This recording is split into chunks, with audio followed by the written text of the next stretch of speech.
Nous sommes à Kinshasa, capitale de la République démocratique du Congo. Madame, monsieur, bienvenue dans Kinshasa Direct. Et oui, nous aurons trois sujets d'actualité ce soir. D'abord, la guerre à l'est de la République démocratique du Congo, entre force et diplomatie. Nous recevrons sur ce plateau monsieur Patrick Bombelo Sanda, qui est député national, mais il a aussi travaillé avec M. Laurent Désiré Kabila. Donc avec lui, nous allons parler de leur expérience sur cette question de rébellion, mais aussi des guerres avec des pays voisins. Nous allons évoquer la lutte contre les M23. Quelle approche pour les chefs coutumiers? Eh bien, on reviendra également sur des questions d'actualité, notamment l'arrivée du roi de Belge en République démocratique du Congo. Ce sera avec ce chef coutumier, Fumodi Fima, qui sera notre invité sur ce plateau. Et puis, nous allons justement terminer avec la question du Maniema qui dérange un tout petit peu. On parle élection des gouverneurs. Eh bien, qui pour gouverner la province? Eh bien, on aura Henri Kalimassi qui sera sur ce plateau en tant qu'analyste politique pour justement revenir sur cette décision du Conseil d'État. Eh bien, on en reviendra. L'actualité, c'est aussi les grandes lignes et c'est avec Jenny Kaimbe à qui j'ai dit bonsoir. Bonsoir Arlette Boutella, bonsoir à tous. Les grandes lignes de l'actualité, c'est tout de suite sur Télé 50.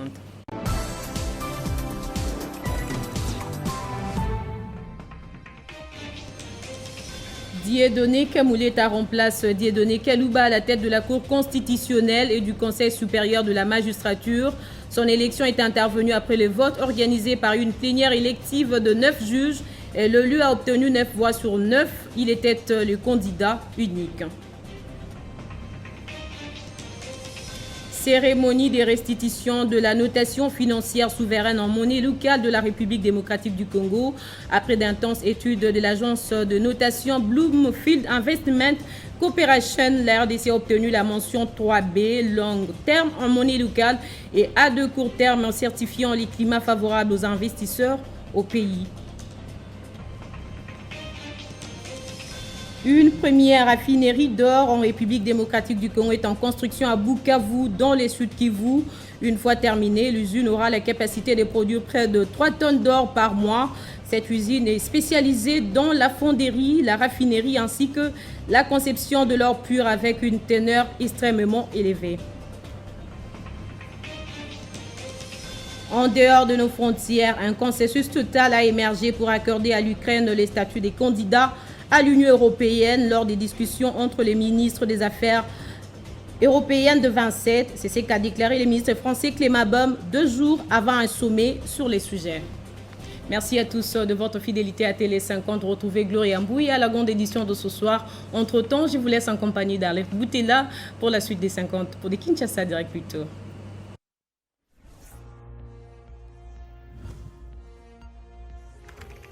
L'actualité reste en continu.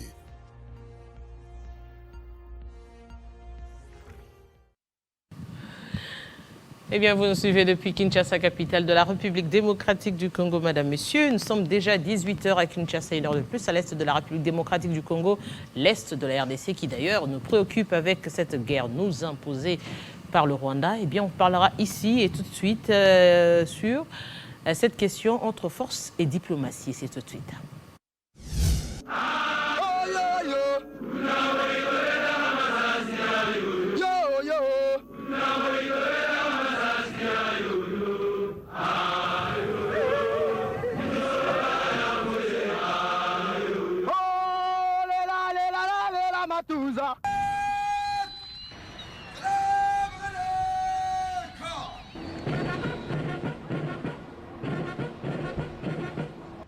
Quant à tous ceux qui semblent se préoccuper à longueur de journée de mon avenir politique, je tiens à dire, tout en les en remerciant, que la République démocratique du Congo est une démocratie constitutionnelle et que toutes les questions pertinentes relatives au sort des institutions et de leurs animateurs sont réglées de manière satisfaisante par la Constitution. Monsieur le Président, serez-vous candidat à la présidentielle du 23 décembre 2018 ? Est-ce qu'on a une copie de la Constitution du pays ici? Donc vous ne serez pas candidat? On va vous remettre la Constitution de la République.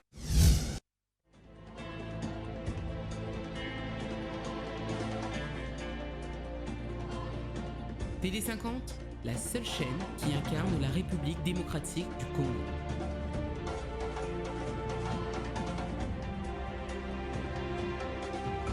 Télé 50, simplement congolais.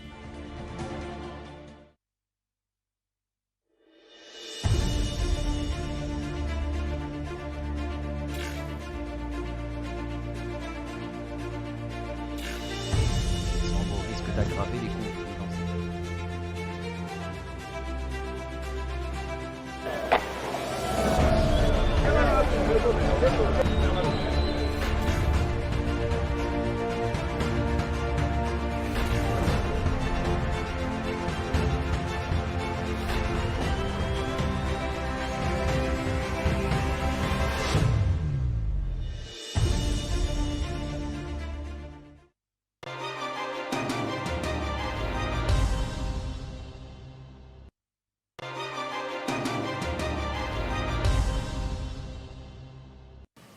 Il est député national, M. Patrick Bombelo-Sanda. Bonsoir et bienvenue. Bonsoir, madame. Aujourd'hui, avec vous, nous allons justement revenir sur cette question de guerre à l'est de la République démocratique du Congo. Est-ce que déjà devrions-nous parler de guerre à l'heure actuelle?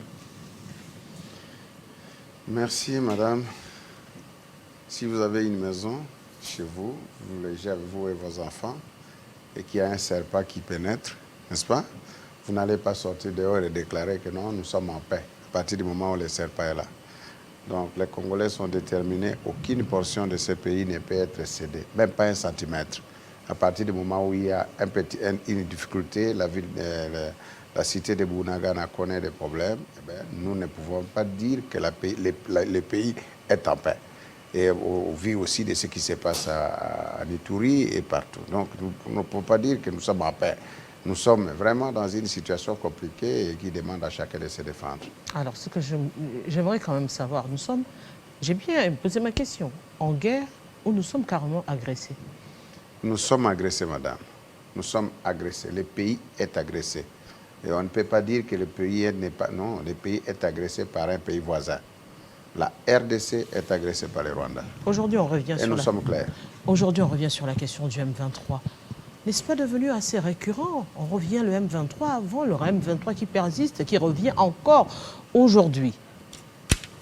Comment devrions-nous aborder justement cette question pour taire les armes, mais surtout avec le M23?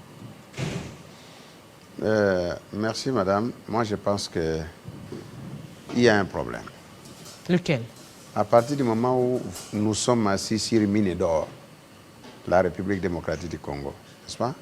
À chaque fois que les gens trouveront leurs intérêts menacés, ils vont aller susciter, n'est-ce pas, quelque chose pour nous mettre en difficulté.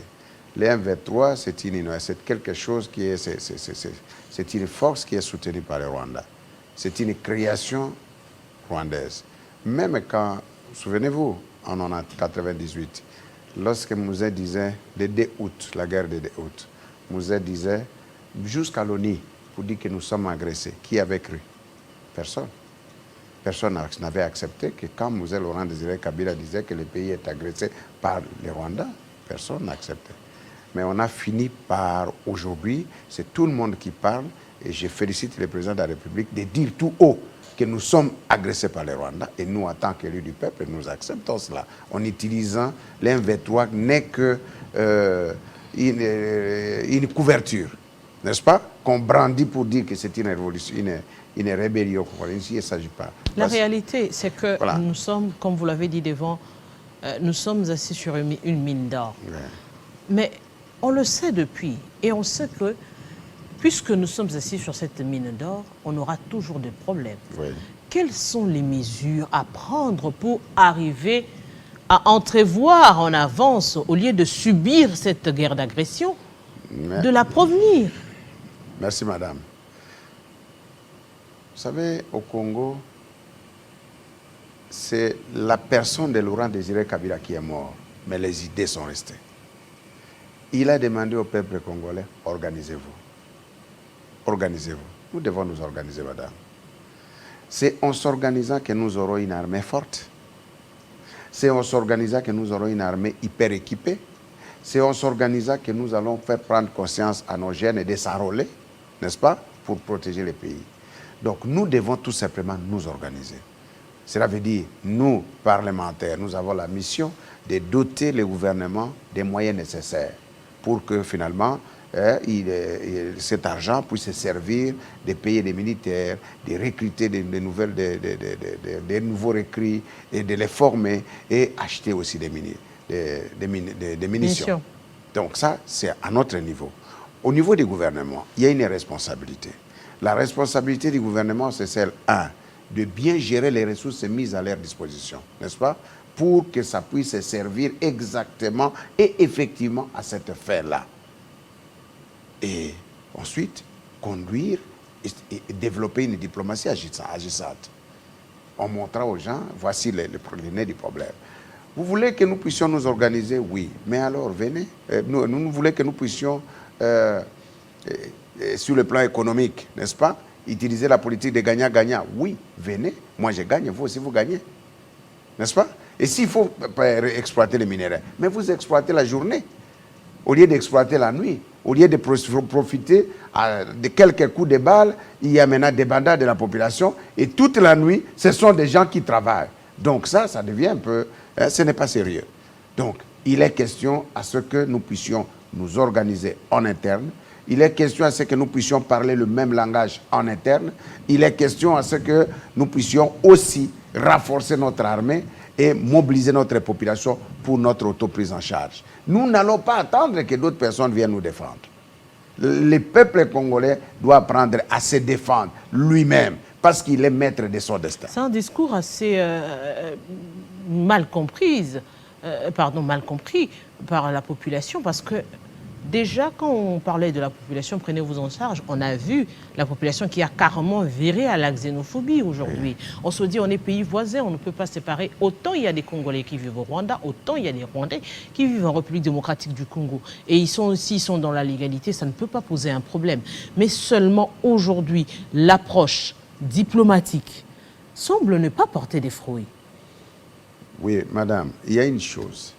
Nous, en tant que leaders, nous avons l'obligation d'encadrer cette population. Nous avons des Congolais au Rwanda. Nous avons des Congolais ici à Congo-Brazzaville. Nous avons des Congolais en Ouganda. Nous avons des Congolais même au fin fond du continent américain. Il doit y avoir 1 ou 2 Congolais, n'est-ce pas? Nous n'avons pas le devoir d'utiliser la xénophobie ou alors de tenir ce discours-là. Non. Les Rwandais s'organisent chez eux. Ils organisent leur armée. Ils organisent leur police. Et nous aussi, nous avons l'obligation de nous organiser chez nous. N'est-ce pas? Ça, ce n'est pas un discours de xénophobie. C'est un discours normal, clair, responsable. Et nous devons nous prendre en charge. C'est nous. Parce que personne ne viendra pas de l'extérieur pour venir nous défendre. Non. Madame, il faut que les Congolais qui me suivent maintenant là, les mandats passés, lorsqu'on avait dit, non, c'est le président honoraire qui aurait vendu le pays en acceptant les retours des Rwandais. Moi, Bombelo, l'honorable Bombelo Sada, j'ai pris la parole. J'ai dit non. Tout a commencé en 1994, lorsqu'il y a eu la guerre au Rwanda, cette fameuse question de génocide. Lorsque l'ONU a donné l'ordre au premier ministre Kengo Wadondo, n'est-ce pas? Ouvrez les frontières, faites en sorte que les Rwandais qui fuient là-bas puissent entrer chez vous. Armes et munitions en main. C'était des milliers qui s'étaient déversés chez nous. Madame, à cette époque-là, qui avait levé le ton pour dire on ne peut pas faire ça? Est-ce que toute cette génération n'existe plus? Mais la génération existe. Mais ce sont ces gens-là, quand ils sont entrés chez nous, ils ont trouvé des forêts denses. Quand vous êtes chez moi, Yaouma, c'est difficile de vous faire sortir. Et ces gens-là se sont multipliés, ils sont là. Et aujourd'hui, ça devient un problème que nous sommes en train de... Tout celui qui arrive, il hérite de ces problèmes, n'est-ce pas? Il cherche comment résoudre. Les autres disent oh non, nous sommes en train de pourchasser les gens. Nous disons non. Créez un environnement serein pour que tout le monde arrive. Chez nous, il y a eu une passation pacifique. Les Congolais qui avaient fui sont revenus, n'est-ce pas? Mais créez aussi un environnement serein chez vous pour que ceux qui sont ici puissent rentrer là-bas et qu'on vive la démocratie. Vous n'avez pas l'impression que je dirais, c'est le plus fort qui l'emporte. Finalement, on le dit tout aujourd'hui, la République démocratique du Congo est un grand pays, on a des discours, mais alors que le Rwanda, qui nie jusqu'à présent agresser la République démocratique du Congo, prend quand même le temps avec le M23 de prendre des villages en RDC. Oui, madame. Une remise en question doit être faite sérieusement quand même. Madame, les Rwandais peuvent nier, mais devant l'évidence, on ne sait pas nier. Parce qu'il y a des preuves. Nous avons une armée il y a des jours passés où on vous a montré une personne physique avec un papier, tout ça, voici, il s'appelle tel, il appartient à telle brigade, tel bataillon, telle section, et ça passe. Qu'est-ce que vous voulez encore qu'on en parle? En politique, c'est ça. Même si c'est rouge, en politique, on dit c'est noir. Alors que c'est noir, mais c'est rouge, mais lui dit que c'est noir. Et on vous demande à vous de croire à ça. Non, madame, ce n'est pas ça. La diplomatie, oui. Nous demandons au gouvernement d'intensifier la diplomatie. Parce que cette guerre que vous venez ici, que vous voyez, s'il y a des Congolais qui sont là, des mouvements, n'est-ce pas? Mais les Congolais peuvent venir. Les Congolais se mettront toujours ensemble, n'est-ce pas? Pour trouver des solutions. Aux différences, il y en a.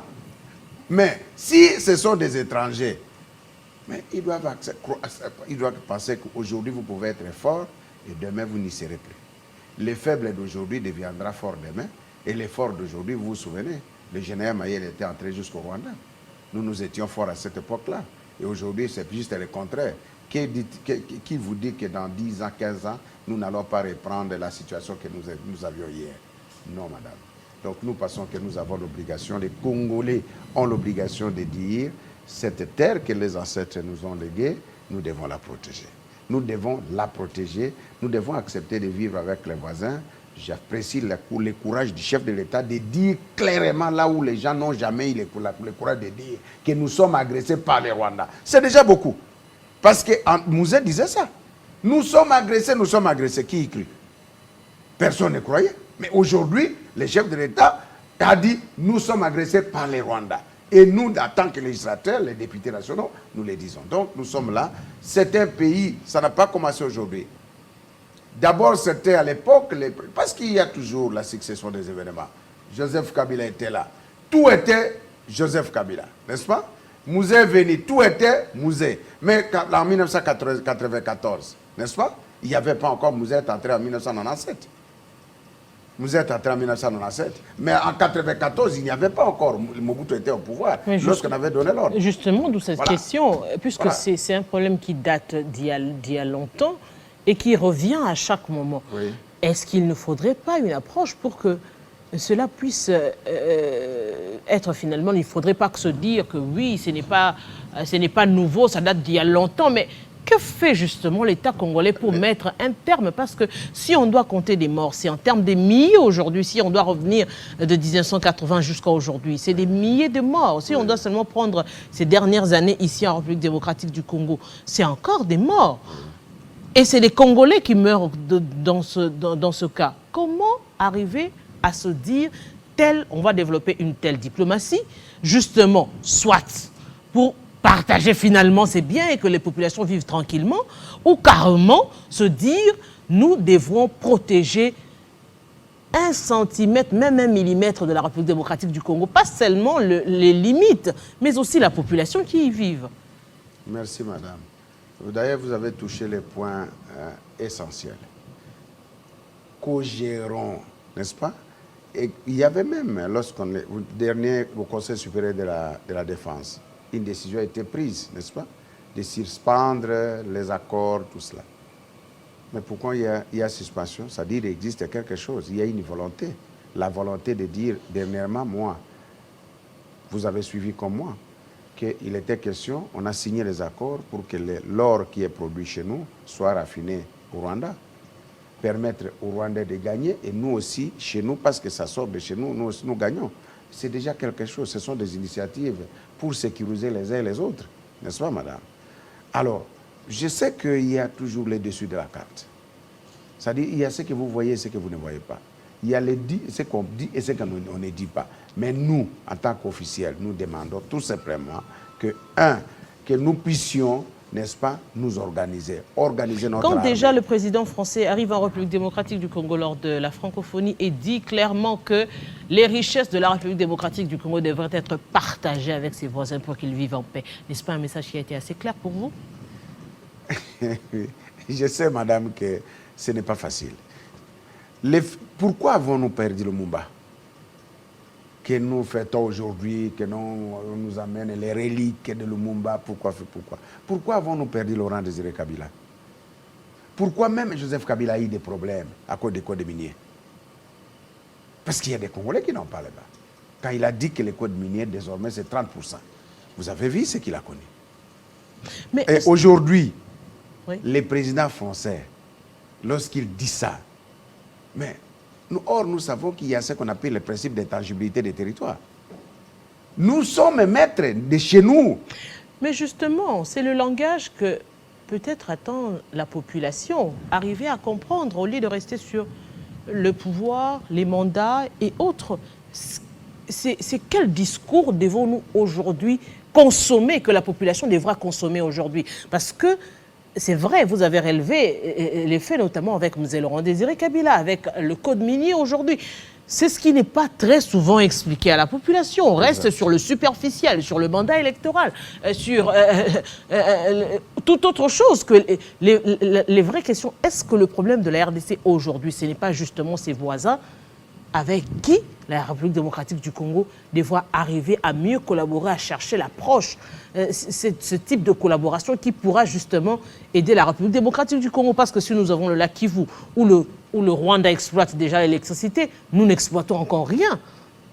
Si nous avons du côté de Tanganyika et de l'autre côté avec la Tanzanie et la Zambie, eux qui exploitent déjà les poissons, nous, on n'a encore rien fait, il n'y a même pas d'études. Et c'est à notre désavantage. Et aujourd'hui, quand on dit on est fort, la complexité, c'est la force, elle vient d'où, justement? Merci. Mais moi, je pense, madame, ceux qui disent qu'on est fort, non. On est fort pour un temps. On peut devenir, l'effort devient faible et les faibles deviennent forts. Nous, maintenant, on est fort, on est assez moyen, on est faible, on ne sait pas. Maintenant, là, nous avons l'obligation de nous organiser. C'est-à-dire, notre armée, il faut l'organiser.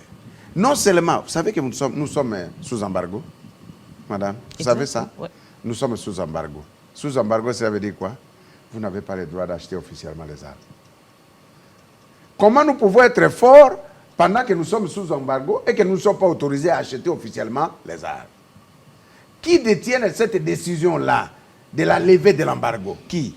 Ce sont ceux-là qui ont participé à la conférence de Berlin et qui ont coupé l'Afrique pour nous céder, nous, cette portion de terre que nous appelons aujourd'hui la République démocratique du Congo.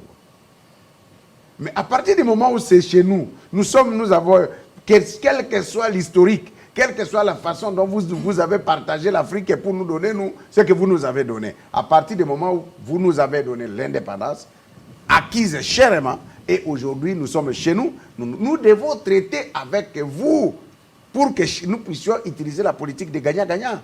Vous gagnez, nous aussi nous gagnons. Avec les voisins, c'est laquelle? Avec les voisins, c'est la diplomatie. C'est comme ça que j'encourage la diplomatie. Moi, je ne suis pas contre ceux-là qui disent qu'il ne faut pas, il ne faut pas. Non, non, non, non. La guerre, on la mène sur le plan, le plan des armes, on la mène aussi sur le plan diplomatique. Donc, il y a des fronts. Que les gouvernements, que le chef de l'État, il est obligé, n'est-ce pas, de suivre et la voie diplomatique et aussi continuer à sensibiliser les militaires au front pour qu'ils soient vigilants, pour que nous puissions toujours. Parce que, madame, n'oubliez pas, lorsqu'on y va aux négociations, il faut être en position de force. Quand on n'est pas en position de force, eh bien, parfois, on y va un peu diminuer là. Alors, donc, voilà. on va justement prendre également cet adage de Mzé, organisons-nous et prenons-nous en charge. Prenons-nous en charge. Merci beaucoup. C'est moi qui vous remercie, madame. Je rappelle que vous êtes député national, M. Patrick Bombello Sanda. Eh bien, on va revenir justement sur cette question du M23. Quelle approche pour les chefs coutumiers? On en parle avec Foumoudi Fima ici tout de suite.